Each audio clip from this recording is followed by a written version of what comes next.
Hello, welcome to the Dadless Soul Extra Time stream and podcast. It's a slightly different one this week. Dan is unavailable, so it's just me. I'm Jim. Hi, hello, hope you're doing all right. But I've got sort of interviews that I've done over the last couple of weeks that I think you might be interested with a range of interesting people. So coming up, you'll hear from Thomas Westenholz, who we occasionally play clips out of on this podcast. You'll hear the full conversation I had with him, where he talks about being a couples counselor and tips and advice that he can give for couples. Also, Paul Williams of Movember. We're deep right into Movember now, people growing their moustaches for men's charities, men's health, men's mental health and physical health as well.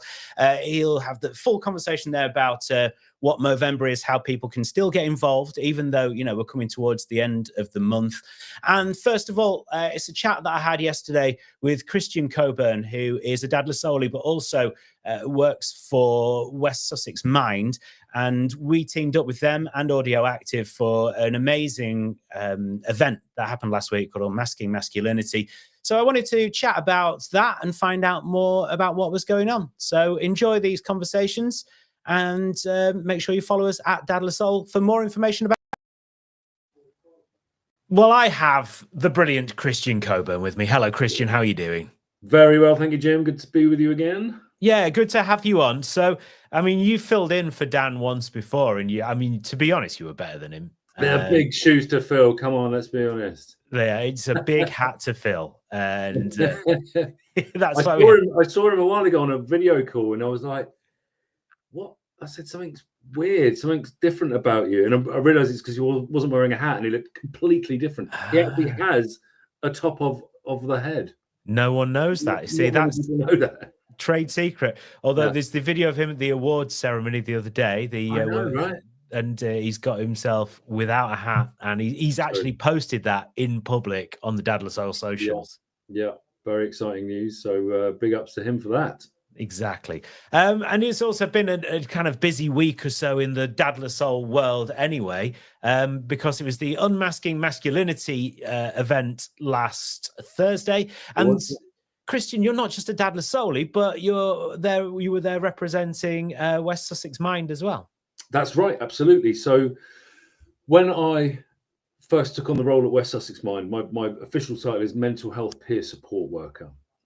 So I work in collaboration with Dadless Soul, as well as other service users and just men within the community, supporting dads, men, uncles, granddads, males who are looking for additional support with their mental health.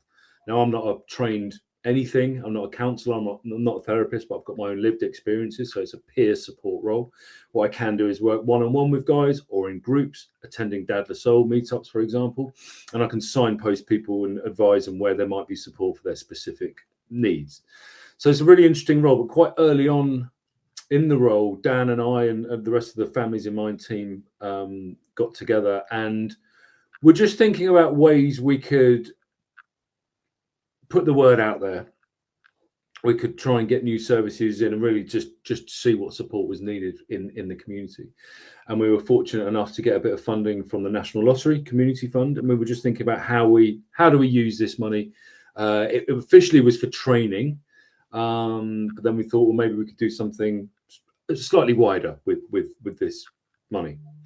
So we got together, we had a natter, we had a coffee, and put some ideas on the table. And one of the ideas, I think it was Dan who came up with the idea, was to have, instead of traditionally training sessions would be someone stood at the front of a room or online delivering some training, watching some slides, watching some videos maybe. And that's fine. That can be very effective. But we thought it'd be a lot more interesting to do something interactive. And so the idea of a panel discussion came about. So long story short, we've worked for months on hand picking a really interesting panel. We actually ended up having 2 separate panels of 4 people, so 8 people in total over the course of the evening. I can tell you more about the panelists as we talk about it, but a really wide range of voices took part and representing quite a wide range of society, all with their own specialists areas in mental health, men's mental health, politics, music. There was this whole sort of wide spectrum of interest and specialisms there. So we brought it all together. So then we had the idea. We had the idea for panelists. We knew that we wanted to involve, West Sussex Mind and Dad the Soul, and so we started looking at venues. And here in Worthing, we're really lucky because we've got Audio Active, which is a cafe in the middle of town. It's part of a wider organisation, Audio Active, who are based in Brighton as well. We've already got a relationship with Audio Active. Nick Jones, who manages the cafe or the venue there, is a Soli. So we went to him and we said, we've got this idea for an event. We're looking for a venue. Can we do it at Audio Active? Straight away, yes, absolutely. And what else can we do? How else can we get involved? Was his response. Mm-hmm. So it quite quickly became a collaboration, not only between Dad the Soul and West Sussex Mind, but also Audio Active, and they came fully on board. So venue, staff, security, they ran the bar, they provided two of the panelists, and then Adam Julia, the CEO of Audio Active, also came on and did an introduction for the whole evening. So it turned into this really wonderful co-production between three organizations who all overlap in terms of what we do. We all work within the community. We all support people, men, women, young people with their mental health, but we all have our kind of slightly different ways of approaching things and different audiences or service users, if that's the right expression. So it's really interesting to bring all of that together and to work on a single event, a standalone event, which, as you said, was called Unmasking Masculinity. And we wanted to look at as much of that topic as we get. It's such a wide-ranging topic. I mean, where do you even start? So we looked at how we might use the panel and their areas of expertise to get a discussion going and really try and involve the audience as much as possible with Q&As. We brought in a guy called Richard Freeman, who runs a company called, I've gone completely blank. What's the name of his company? Sorry, Richard. I've got so many different names in my head from the last week. Always Possible. So Richard Freeman from Always Possible was brought in to sort of compare the event, and he did a brilliant job at just keeping the conversation flowing, making sure everyone had a chance to speak and the audience could chip in when they wanted to. So I realise I've just gabbled on for quite a long time, but it's been a lot of work, and we managed to pull something together which was actually really quite special, Yeah. And don't worry about gabbling on. That makes my life so much easier. You've got the information, Kristian. You give me the information. It was great. No, perfect. It sounds, I mean, it's one of those things where I don't live locally to Worthing. So I don't get to go and enjoy these things and go and involve myself in these things. But what a thing to put on. And as you say, two panels, filled with people just talking about all these different aspects of what it's like to be a man, men's mental health, all of these sort of things that, as you say, all these three organizations all have this overlap with and all have a strong feeling that they want to help support people. And it's glorious. So give us a couple of the people who you had talking on the night. So the first panel we had Nicholson Davids, who's an Audio Active sort of group leader, I suppose you would describe him as. He works with young people and they use music production to bring young people together, but it's a big emphasis on mental health. So he does excellent work. He's also a rapper himself, and he runs the Room to Rant sessions, or is linked with the Room to Rant sessions that Audio Active put on. So he was fantastic. A guy called Ben Dew, who comes from All Sorts Youth Project, who work with LGBTQIA+ young people and their families. They're based in Brighton, so they support a lot of young people with their mental health around the kinds of things that they're dealing with as LGBTQIA+ people. Dr. Becky Cooper, who's the Labour MP for West Worthing, who is also a GP herself and the mother to teenage sons. And finally, on that first panel was Ed Richardson from the YMCA, who's a trauma specialist. He works with young men and boys, specifically around the subject of trauma. So a really strong panel. Absolutely. Yeah, wow. Really, really strong panel, and the conversation really flowed As I said, Richard was very good at kind of keeping that conversation moving. We had a break in the middle of the event in the break to go and have a drink and stuff. And within that break, we had 4 live performances from audio active performers. A guy called Marshall, Jabo, Lord, and JJM. So 4 separate guys who got up and did a bit of rapping about mental health. I think all 4 tracks have been composed specifically for the evening. Wow. So that really lifted it. It was great to have this chat and then have a bit of music while everyone grabbed a drink and watched that. And then we kind of reconvened for the second panel of the evening. So I'm going to tell you who was on that panel. So we had Hatter, who's another audio active practitioner. Matt Bannister, he's a guy who delivers safeguarding training across multiple schools here in West Sussex. So he's really hot on safeguarding. So sort of personal advisor on that. Sue Hawker, who's the chair of trustees for West Sussex Mind. And finally, we had our very own Dan Flanagan from Dad La Soul, who sat on the panel. And again, very lively discussion, lots of topics covered, lots of opportunities for the audience to chip in. So one thing to add is that we really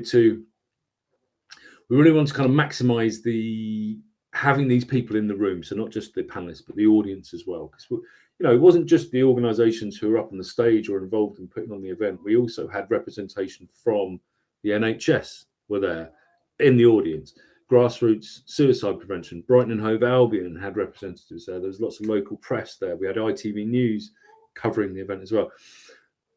So we had a real opportunity with these people in the room, as well as parents, of course. And there was young teenagers there as well, teenage boys and girls who were there to take part. So it was a real opportunity to kind of gather some solid data about people's responses to some of the subjects we talked about. So we used an app called Mentimeter, which allowed us to pose questions to the audience. And by scanning a QR code on their phone, they're able to respond in real time. And we had a big screen projecting what the responses to those questions were. So that was really interesting to see over the course of the night, some of the subjects we talked about, to then see an instant reaction from the audience. And there was actually a question that was posed at the beginning, which was just around widely what subjects affect men's mental health. And then we asked the same question at the end of the evening and got quite different responses. So we've been able to come away with some really hard facts about what people in the room thought. We can actually deliver that back to the National Lottery and say, look, your funding is shown that 85% of people in the room thought this about that.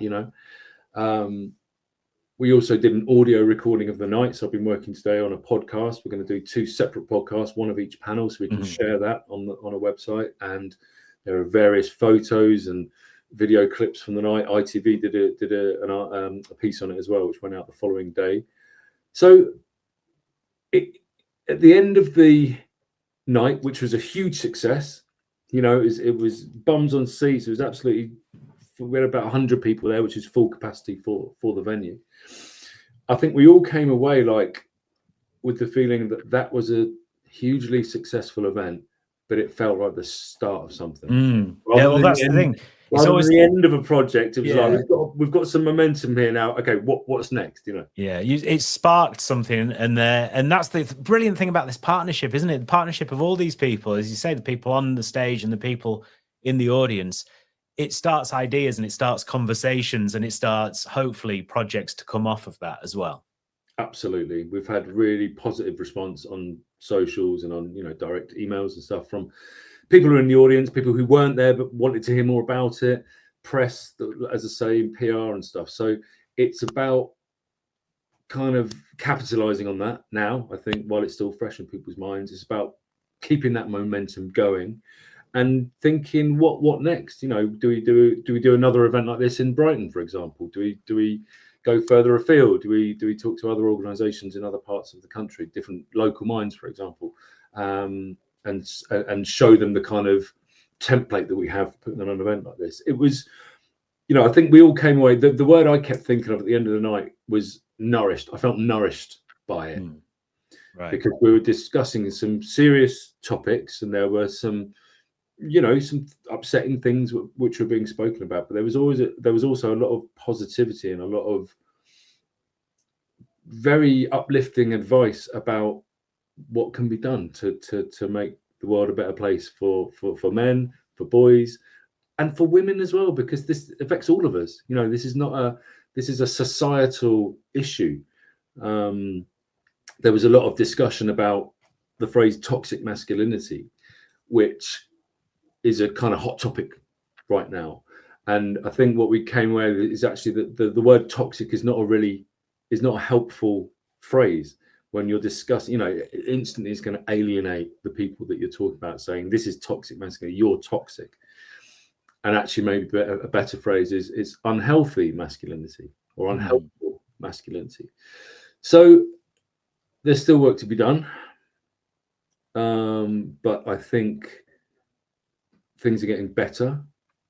I think Dad Le Soul and Audio Active, in fact, are amazing organizations in helping promote reducing the stigma around mental health, men's mental health specifically, encouraging us to have open conversations and to be honest about how we're feeling as men.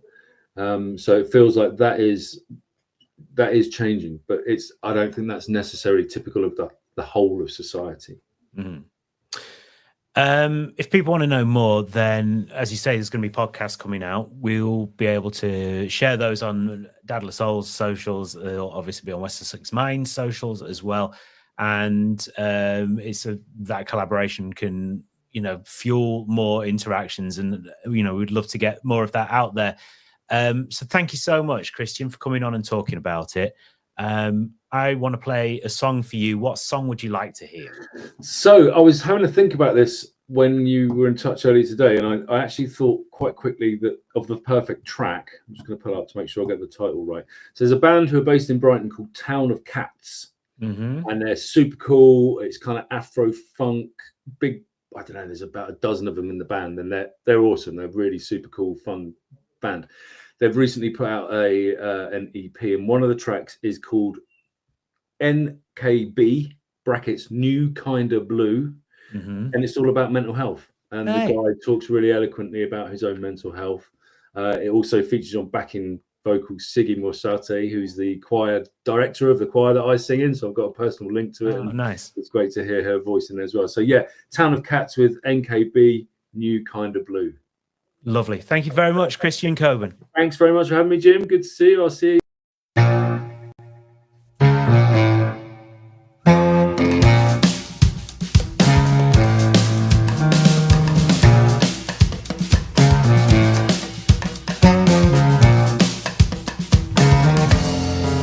It's a funny kind of blue, I ain't used to. Nothing I'm attuned to. Don't know how to deal with this creature I'm so new to. What do? Why are you here? Should I fear you? But my duties, but more this become clear. How do I tend to this? Put an end to it. Am I spending too much time trying to make sense of it? Should I censor it? Should I just pretend it's all just a misunderstanding? Do I endeavor to dispel it? Stick to the pretense to come to bring a hell that forever I'll lament. Am I doomed to be groomed by gloom for eternity? Should I assume that I'm stuck inside a purgatory? Have I been impertinent? Acted out of turn? Am I looking for his blessings and the lessons to be learned? Stress through messes, tangled in loose ends, hanging off a noose of the truth. And I don't know what to do. It's a funny kind of sadness, a new kind of blue. Don't know if I ever had this. Tell me, what am I to do? There must be some kind of treatment to rid me of this feeling, and hypnotism healing. Can I fix it up with sealing? Can the others all see it? Is it obvious I'm grieving? Is a creature in my head? Then is it beaming like a beacon? Am I sweet to it? Should I be feeding it? Is it a virus in my mind? Can I control or delete it? Should I feel it, flee it, deny that I believe in it, or find a desire and try and keep on appeasing it? And if I can keep quiet, will it quietly move? Hard to keep up when I'm so tired and loose. Is there anything that anyone suggests I can do? Am I forever a guest within the elephant's room? Because I don't know how to handle this mood. I've never been a man of the blues, and now I'm in a standoff with sadness. Will somebody tell me that I'll make it through? Tell me I will make it. Tell me I will make it through. It's a funny kind of sadness, a new kind of blue. It's a new kind of blue. Don't know if I ever had this.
And while we're playing songs related to our Unmasking Masculinity event, this is a song that was created by Richard Freeman, who you heard Kristian talking about earlier on, especially for Dan, who should be here chatting with me, but has got like busy things to do, and about Dad La Soul as well. Have a listen to this. It's really good.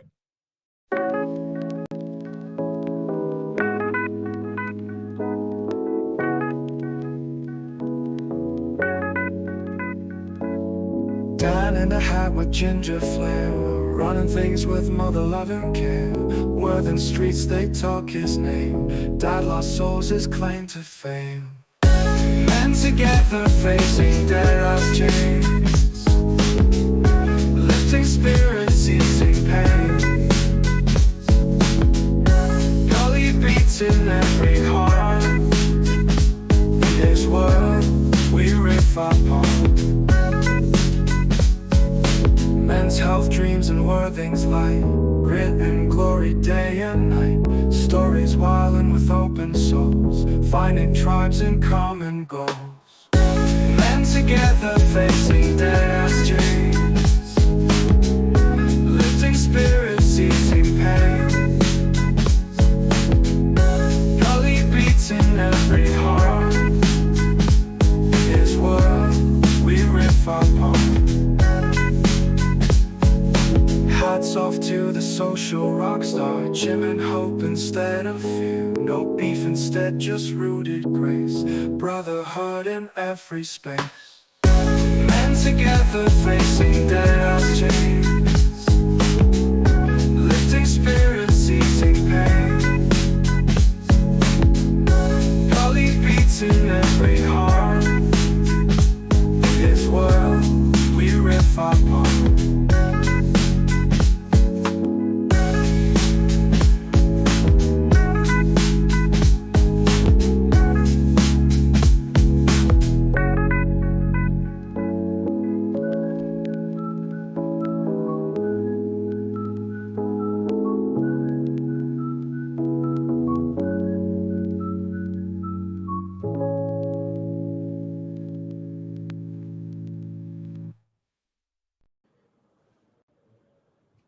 I'm here talking to Paul Williams of Movember. Paul, how are you doing? Yeah, I'm very good, thank you. How are you, Jim? Not too bad. This is like your busy time of year, right? We're getting geared up for a whole month of people growing moustaches. Getting ready for the hairy season, absolutely, yeah. So busy kind of time leading in, getting people kind of aware of what's going to happen next month when they see lots of men walking around with wonderful moustaches, we hope. Yeah, so it's really popular, isn't it? It's like it's a big old deal because it's one of those things where it's just such a genius idea where it involves not a lot of effort to get involved, but it's a big impact visually, and it's something people talk about as well. So it starts conversations. It's just absolutely brilliant. Yeah, so we're now 20 years old. So it started with a couple of mates in a bar in Melbourne in 2003, and as lots of good ideas over a conversation over a drink, a couple of mates together. And back then they were lamenting the loss of the moustache from kind of the world. So this was prior to the hipster movement that we've seen over the last few years, where mows and mullets have certainly made a comeback. But yeah, so not many people were growing moustaches back then, but a simple idea. I think 30 friends did it in that first year, and it's kind of snowballed since. So over the last 20 years, we've had over 6 million kind of people get involved, growing moustaches. And as we've kind of developed over the years, kind of got involved in lots of different ways to, raise awareness of kind of men's health and help us raise funds to make a difference. So what can people do if they want to get involved? What do they need to do?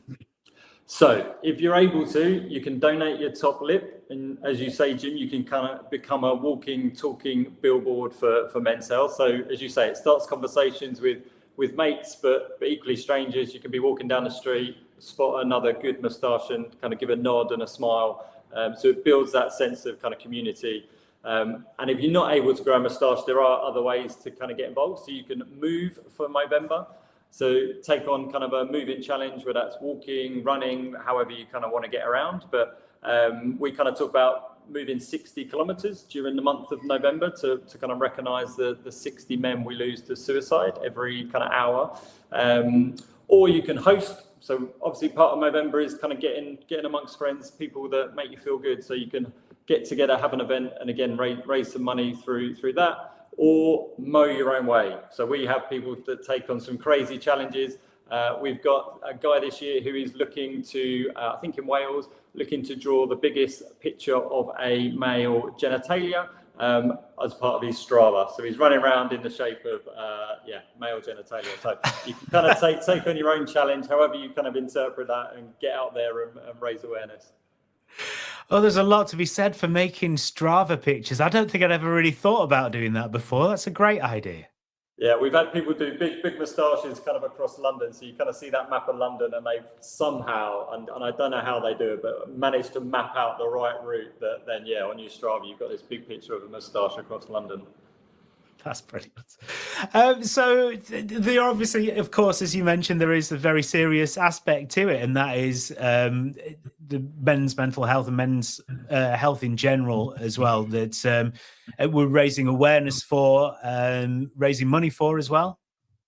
Yeah, so we recognise there's lots of areas of society where men are, more privileged and have more kind of advantage. But when it comes to our health, we released a report in the summer, the state of men's health, which kind of did a deep dive on men's health in the UK, and we released a report in Australia as well. But that kind of showed the premature mortality of men. Men live less than women. So we, on average, live 5 years less than women, and that's largely down to preventable kind of reasons. So we're trying to make sure people are aware that men's health is a really important subject, and how do we use a bit of fun during the month of November to kind of raise awareness and understanding of those important issues. And then, the funds help us to do something about it. So over those 20 years, funded heavily into kind of life-changing research, particularly in prostate cancer. So it's been in the news over the past 6 months or so with the King sharing his diagnosis. And then, sadly, recently, Chris Hoy talking about his own kind of terminal diagnosis of kind of prostate cancer. So really important, that research that we've helped to fund over those 20 years has really helped us understand more about the disease, bring on treatments and diagnostic tests that can improve outcomes, but still much more work we kind of want to do, because 1 in 8 men will get a diagnosis of prostate cancer, and that kind of increases to 1 in 4 for black men. So lots of men are now living with and through that kind of diagnosis of prostate cancer. So we want to kind of understand the disease, but equally help men live kind of happy and healthy lives as they kind of live longer with that diagnosis as well. So over the 20 years, have you noticed concerns changing, towards different types of illness, or is it kind of more of a sort of holistic thing, looking at all of the different aspects? Yeah, I think so. Over those 20 years, we've been focused on kind of research and understanding of prostate cancer, thinking about testicular cancer as the kind of most common cancer, particularly in young men, which with an early diagnosis, men go on to live kind of long and healthy lives. But it's a great opportunity to educate men at a younger age around their health and the importance of kind of recognizing signs and symptoms of when something might not be quite right and going to get the kind of professional help they need.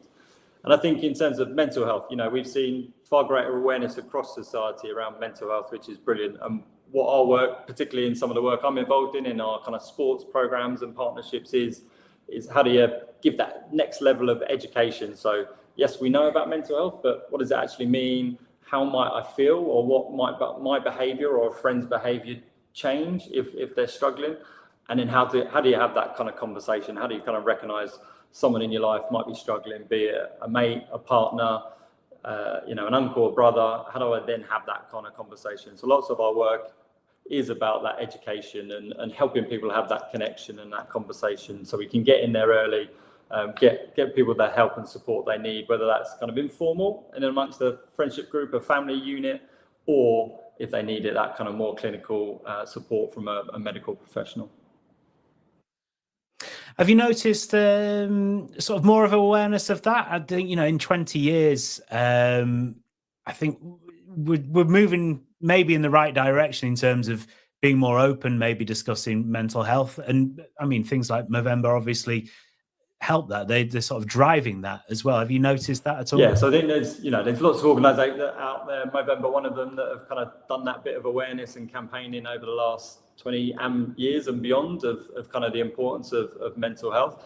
I think for us at the moment, we can't just keep telling men to talk. It's men are talking, and they do talk. And, Dad La Soul is a fantastic example of that, of the kind of opportunities you provide and the spaces you provide for men to get together and have kind of conversations.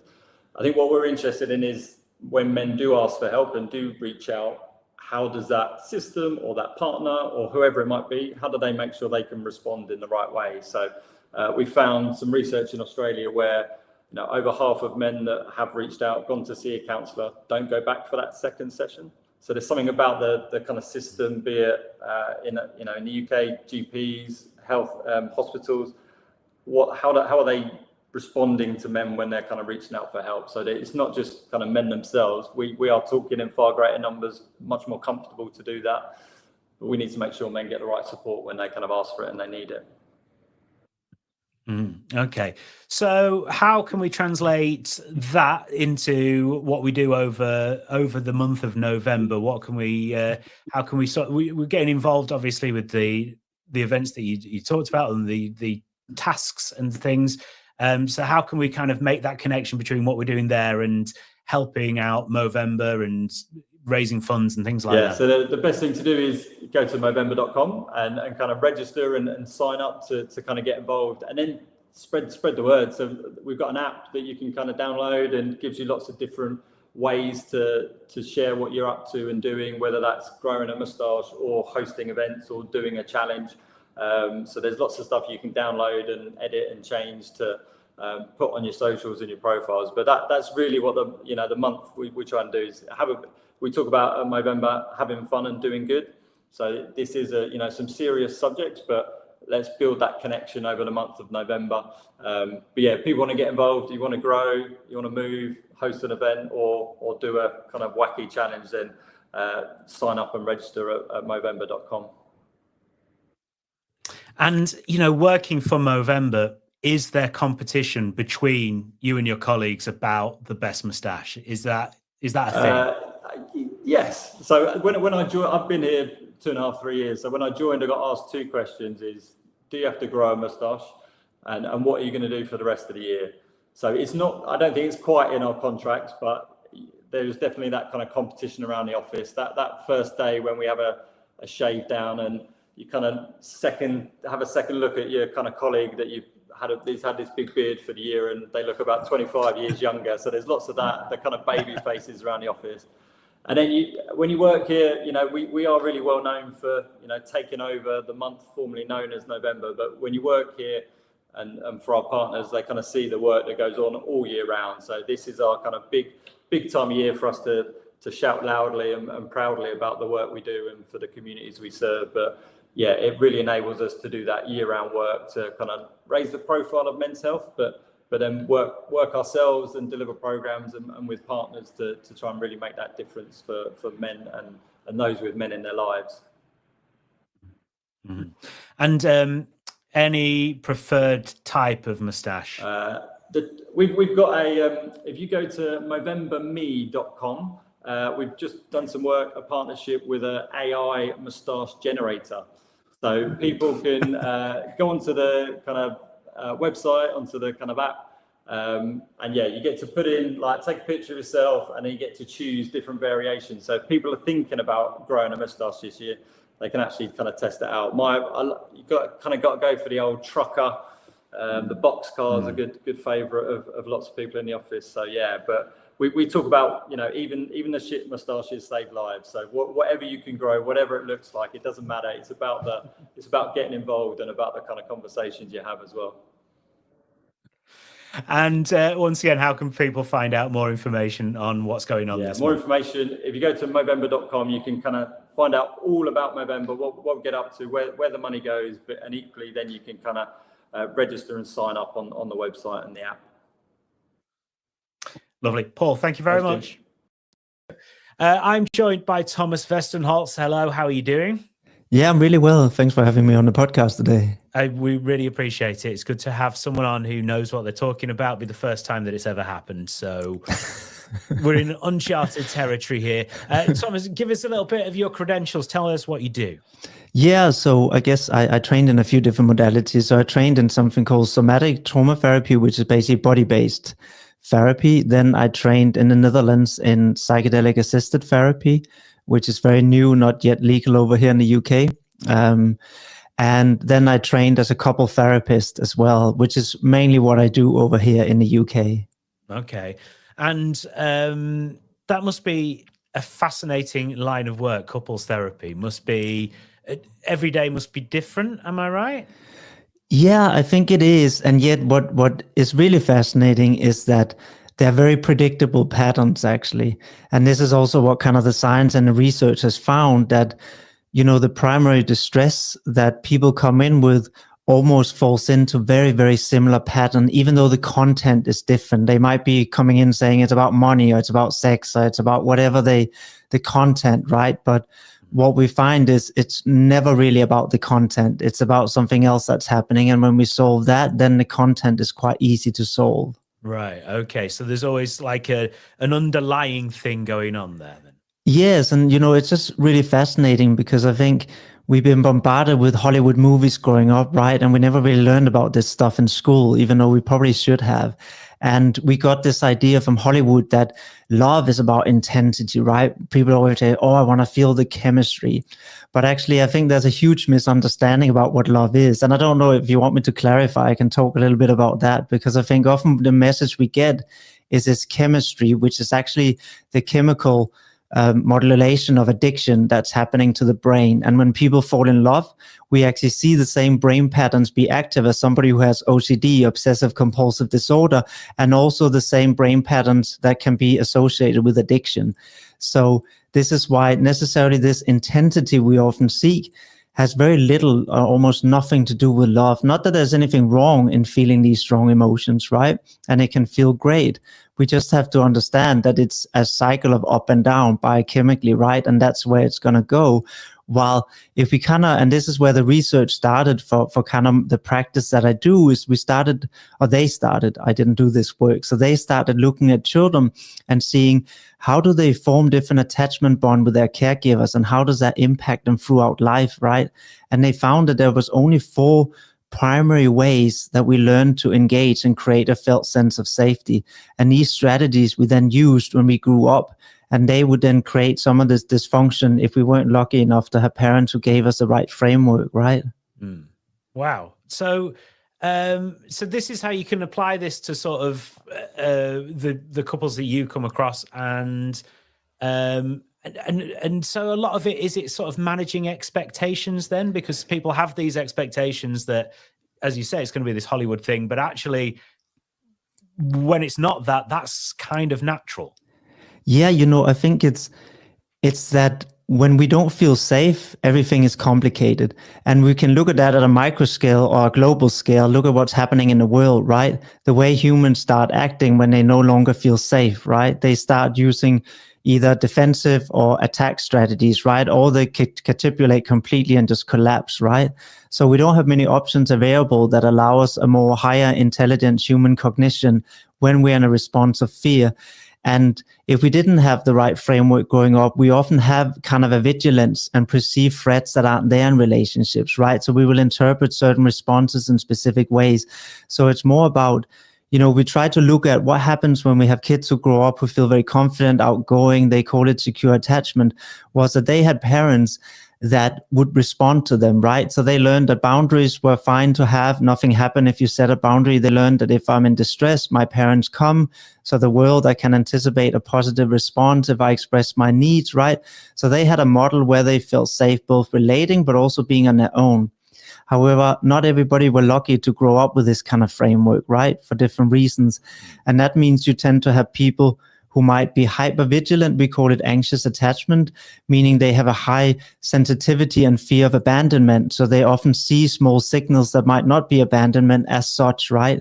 And they can tend to become very critical or, chase a lot. They people please a lot in the hope of trying to create connection. But these behavior strategies then slowly create dysfunction in a relationship, right? Or there's the other one, which we tend to associate more with men, but women have it too, the more avoidant, where we used to say, oh, let them cry themselves to sleep, right? And what the child internalized was, if I'm in distress, nobody will come. So the only one I can count on is me. And what that led to then in the action is they tend to not reach out when they're in distress. They more isolate and want to be on their own, right? And you see this a lot in men, which is why men have a lot of mental health issues. They tend to have learned this model, I can count on self. And if I'm in distress, I don't reach out, right? It's not safe. And that also create often that their partner feel they're very distant. Their partner will often feel very emotionally alone, right? And normally, pretty much always, actually, I will say, when people come in, it has to do with exactly that these underlying attachment needs are not met. The wife who is angry, saying, hey, I'm always doing all the dishes. Nobody ever gets separated because of who takes out the bin or who does the dishes. What she's saying underneath, hey, you never help out with blah, blah, blah, is she's saying, hey, I'm feeling alone. And that's an attachment need, right? The sense of feeling, hey, we're together. I'm not alone. And normally when we address that in therapy and the person can then respond to that sense of aloneness, guess what? We can solve all the practical problems pretty easily. Okay, yeah, because they're not the actual cause, they're just the symptom. Exactly, yeah. Exactly. That's fascinating. So, I mean, that's quite a big thing though, isn't it? That a lot of this comes from sort of childhood. I assuming there's no easy fix for these things, but is it possible to kind of steer people towards realizing maybe why they're feeling these feelings? Yeah, absolutely. There's actually an amazing book called Hold Me Tight, which is written by Sue Johnson, who talks in a very practical for everyday people how to apply attachment styles to their relationship. And I think often what is quite ironic is that the fix is actually extremely, extremely simple, but it's hard to implement because often when people come in distress, the way they interpret the world is quite different, right? So somebody who is hypervigilant and anxious will see abandonment where it isn't there, right? But to them, that's real, and that makes their responses complicated. The other one, the person who might show up and don't trust that anybody will ever be there, right? Find it very hard to reach, even if it's very possible to reach. So the solution in itself is simple. And what I normally do in couples therapy is I model what a secure attached parent would do. And they get to see how I respond to their partner and how it soothes their nervous system. And then eventually I get them to do it to each other, right? And the amazing thing is now they actually get an experience of what it would be like to have a securely attached parent, right? A safe framework. And that means you can, and this is what I found so fascinating, is they found in the research that attachment styles are not static throughout life. They can actually change even in adulthood with repeated exposure of someone who actually responds to you. Okay.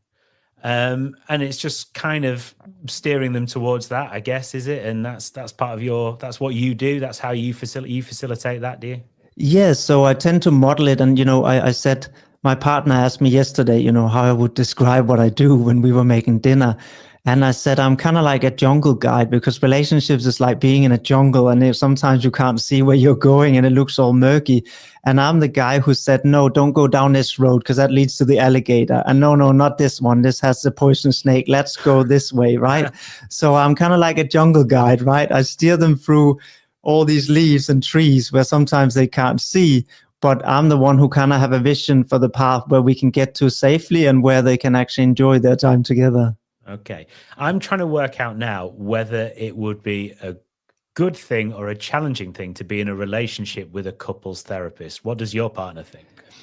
Well, I think she would say that she really loves it because the fact is, for me, it's no longer analytic. So I think when we start learning a skill like playing an instrument, we're very analytic, right? And nobody likes to be analyzed all the time. But I think just like playing an instrument, at some point, the person can just take the instrument and make up music because he can feel it, right? He can feel if it sounds good. So when I'm, in relationship with my partner, I'm not analyzing her behavior, my behavior. I can just navigate it by a felt sensation. So I think it can also be a huge benefit. Oh yeah, of course.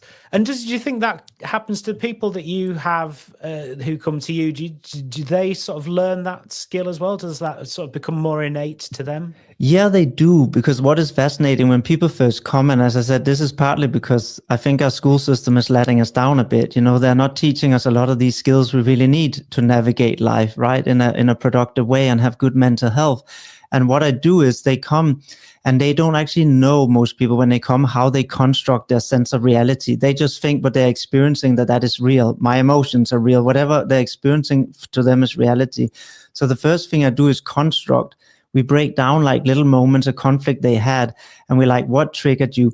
How did you make meaning out of that, right? Something happened and she thought that means I don't matter. So that's how she make meaning out of it. It's not what it means what he did, right? So they start understanding, how do I make meaning out of what happened? And what felt sensation do I have? What is my automatic response? And then they can start a construct and see patterns of their behavior. And that makes it easier to interrupt it, right? When it just happens automatically and we think it's reality, it's hard to interrupt. Now they kind of understand their own construct, so they can say, hey, I'm going here again. We don't want to go down this route. We know where it's going to lead. Do you have any tips then for people who maybe started to spot those sort of patterns in themselves, or maybe hadn't started to spot those sort of patterns in themselves, but now having listened to this go, actually, I might do this?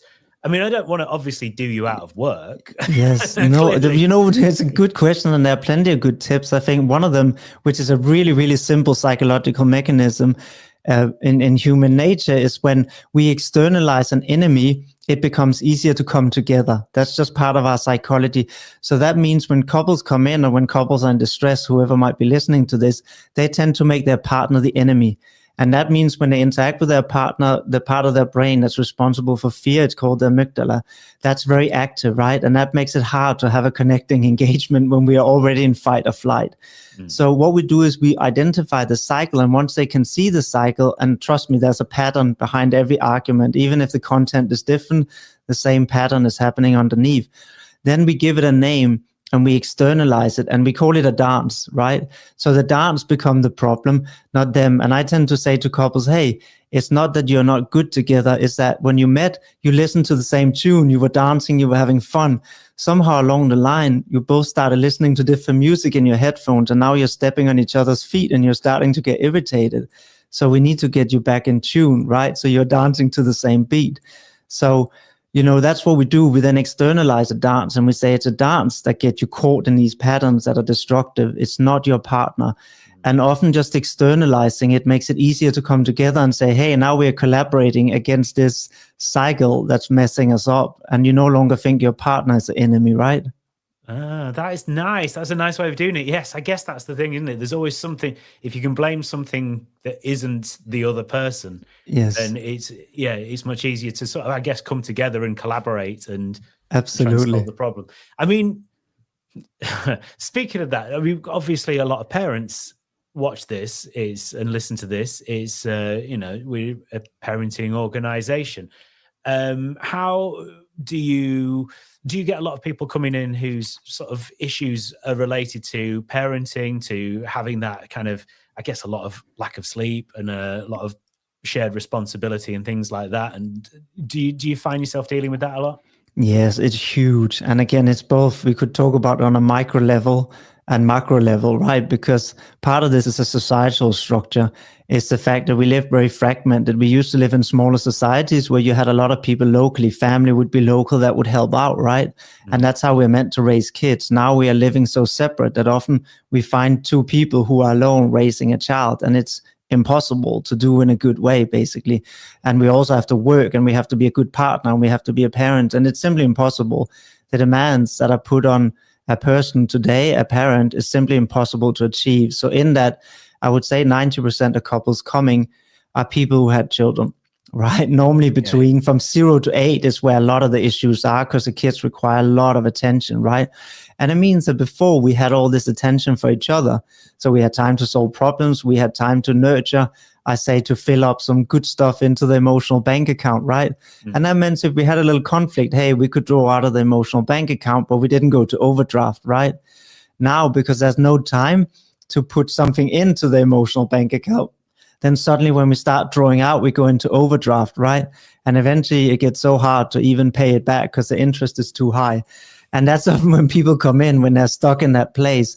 So yes, I think, this is something both to think before having kids, but also having kids is, what support structure do I have in place? Because we have to be able to make quality time for each other. If we don't, then any couple will struggle, right? And for me, we have Monday every week is off work for both of us. There's no kids, and we have that time together, right? And it wouldn't work if we didn't have that. Trust me, then I would have similar issues as other people, even though I'm a therapist, because you do need that quality time. And we have really, strict guidelines around phone use when we're together, right? Because again, there's so much bombardments and distractions, right? That can take away from the quality of the time. It's not time, it's quality time. So we say, listen, we don't answer any work emails, work messages. The only thing we'll pick up is calls from kids. Otherwise, nobody can get through to us, even friends. Monday is ours. So we almost guarded it, right? And even when I get work requests, I said, no, not Monday. So it's also making a choice, right? And prioritizing your relationship. What we tend to do is once we're married, once we have a partner, we really deprioritize it, right? Suddenly everything else come above. And of course, that eventually will have an impact. Yeah, I love that idea. Also, it makes Mondays less gruesome. Yes, man. Which I love Mondays. You're literally the only person who's ever said that. Wow. Because I don't work on Mondays. Do you have any other advice then that people can sort of implement into their daily lives if they are starting to feel, like there's some kind of strains or stresses? What can people do? Yeah, I think for general mental health, not just for couple, I think what I would say, what I notice the most also when I, have worked with individual clients in the past is the fact of how disengaged we are from, to give a little quick explanation, we have 3 systems really that help us navigate through life, right? And being balanced. One is cognition, your logic, right? Your logically, the other one is your emotion. But the last part we never learned about, it's actually sensations, right? And most people who come into individual therapy have completely lost contact with what their body is telling them, right? And it's a bit like I compare to, imagine if you're out in the cold and you start being a bit shivery, but you ignore the signals. Well, then you will start getting a cold, right? And if you keep ignoring that signal, then you might get really sick. Eventually you might die from the cold, right? So if you ignore the bodily signals for too long, we start getting sick. But the same applies to mental health.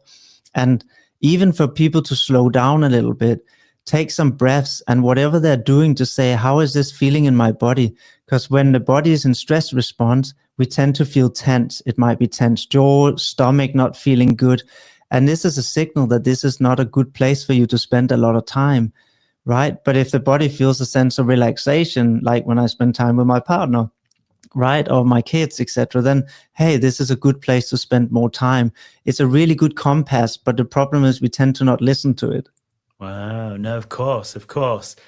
It's fascinating stuff, Thomas. Thank you so much for all of this. How can people get in contact with you? Where can they go? Well, so I have a podcast called Exploring Humanity, which talks a bit about everything, also a bit about the psychedelic therapy and all this stuff, and couple therapy and attachment styles. And they can also go to my website called coupletherapy.earth. And they can obviously check more. There are some articles as well there talking about different relationship issues and what you can do and stuff like that. Thomas, thank you so much. Thanks for watching this episode. Thanks for watching or listening to this episode of Dadless Soul Extra Time. I'm Jim. We'll be back in a couple of weeks' time, and hopefully Dan will be back again for more normal chat, kind of fatherhood, funk and foolishness and all of that. But thank you to my guests, Thomas Westenholz, Paul Williams of Movember, and Kristian Coburn of Mind West Sussex as well. Don't forget, follow us at Dadless Soul on social media for all your Dadless Soul related things.